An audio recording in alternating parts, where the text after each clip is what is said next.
दोस्तों, एक ऐसी औरत जो अपने पति को छोड़कर एक प्रेमी के साथ आयशी कर रही थी, मतलब अवैध संबंध बना रही थी। अय्याज से मन नहीं भरा, यानी कि उसके प्रेमी जो अय्याज था उसका मन नहीं भरा, तो प्रेमिका जो चाची थी वह अपने भतीजे को ही अपने प्रेमी के सामने परोस देती है। और उसके बाद जो होता है दोस्तों, बड़ा ही अशनीय है, उसको सुना भी नहीं जा सकता। आखिर क्या हुआ था इस घटने के अंदर, प्रेमी को नहीं खुश कर पाई चाची, भतीजी उसके सामने परोस दिया और उसके बाद खुलता है एक राज। दोस्तों, इससे पहले आप सबसे एक ही रिक्वेस्ट है, अगर आप हमारे चैनल पर नए हैं तो हमारे चैनल को लाइक और सब्सक्राइब करना ना भूलें, जिससे हमारी वीडियो आप तक पहुंच सके। दोस्तों, यह घटना उत्तराखंड के जो नैनीताल पड़ता है वहां के लाल कुआं की है। वहां पर एक मंजू नाम की औरत रहा करती है, पति से अनबन रहती है, तो उसने अपने पति को ज़्यादा अहमियत नहीं दे रही थी। अब मंजू की मुलाकात एक मुकेश नाम के व्यक्ति से हो जाती है। जो मुकेश है वो आगरा का रहने वाला है और उसके प्यार में मंजू पड़ जाती है और पति को नज़रअंदाज करने लगती है। पति झगड़ा करता है तो वह अपने पति को छोड़ करके पति से दूर रहने लगती है।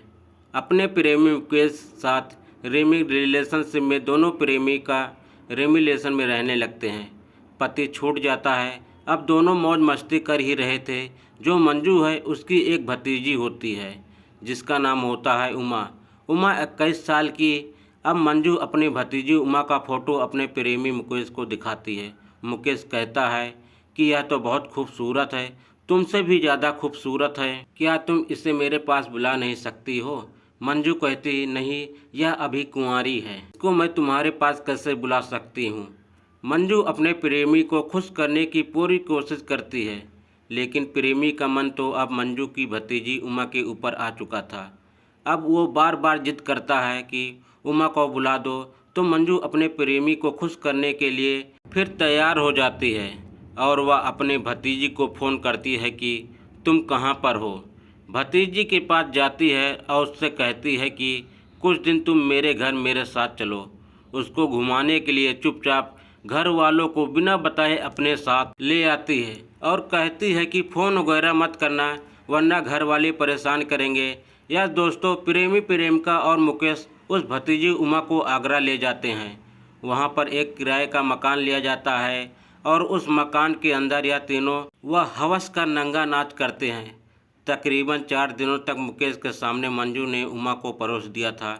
मुकेश रात भर उमा के साथ संबंध बनाया करता और वह तीनों लोग एक ही कमरे में रहा करते हैं। दोस्तों, अब क्या होता है, जो भतीजी उमा होती है उसके घर वाले उसको ढूंढते हैं। फ़ोन बंद था। उमा की जो चाची थी उसका फ़ोन बंद करवा दिया था। उसके घर वाले परेशान होते हैं और वह पुलिस में रिपोर्ट दर्ज करवा देते हैं, लेकिन पुलिस एक्शन लेती उससे पहले ही मंजू अपनी भतीजी उमा को उसके घर भेज देती है। जैसे ही घर जाती है तो उमा के माँ बाप उसे मारते हैं, धमकाते हैं, पीटते हैं, कहाँ पर मर गई थी, ऐसी बहुत सारी बातें करते हैं। अब उमा से रहा नहीं जाता है, क्योंकि उमा को भी 4 दिन तक खूब मज़े आए होंगे या नहीं आए होंगे, आए ही होंगे जो उसने फ़ोन नहीं किया। अब जब घर वालों का प्रेशर पड़ता है तो उमा अब अपना सारा दोष आरोप उस चाची मंजू और उसके प्रेमी मुकेश के ऊपर आरोप लगा देती है। दोस्तों, जबकि यहाँ पर आप भी सोच विचार करने योग्य है। जो 21 साल की लड़की है, कोई बहला फुसला कर किसी दूसरे के सामने परोस दे तो क्या वह, चलो एक दिन परोस दिया, दूसरे दिन वह आवाज़ नहीं उठा सकती, खूब उठा सकती है। तो यहाँ पर उमा को भी लग रहा होगा कि चलो यह एक तरह से छुट्टियाँ मनाने के लिए आई हूँ, 3-4 दिन मौज मस्ती करने के बाद घर चली जाऊँगी, किसी को कुछ पता नहीं चलेगा। लेकिन जब उमा के घर वाले उसके ऊपर ज़्यादा प्रेशर बढ़ता है तो उमा अब कह देती है, मुझे चाची ले गई थी, उसने मुझे अपने प्रेमी के सामने परस दिया और 4 दिन तक मेरे साथ रेप हुआ। यह बात जब माँ बाप सुनते हैं तो पुलिस थाने में जाते हैं, सारी कहानी पुलिस के सामने बयां करते हैं। पुलिस उठती है, मंजू और उसके प्रेमी मुकेश को पकड़कर उसको जेल में डाल देती है और उसके खिलाफ विभिन्न धाराओं में मुकदमा दर्ज भी किया जाता है।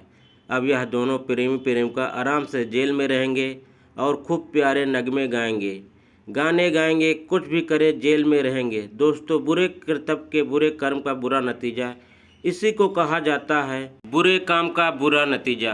हो सकता है आज हम बुरा कर रहे हैं, जो मंजू ने अपने पति के साथ किया था, बुरा किया था, लेकिन पति कुछ नहीं कर सकता था, क्योंकि कानून था कि पत्नी किसी के साथ भी रह सकती है। लेकिन आज पत्नी ने ऐसा भी रह सकती है, लेकिन आज पत्नी ने ऐसा कर्तव्य किया कि उसकी अपने कर्मों द्वारा उसको जेल हो जाती है और उसके पति को जेल हो जाती है। तो आप जो भी कहना चाहते हैं इस घटने के बारे में अपने राय कमेंट बॉक्स में लिख सकते हैं, लोगों के साथ शेयर कर सकते हैं।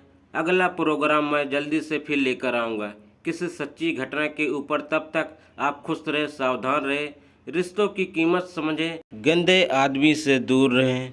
तब तक लिए जय हिंद, वंदे मातरम।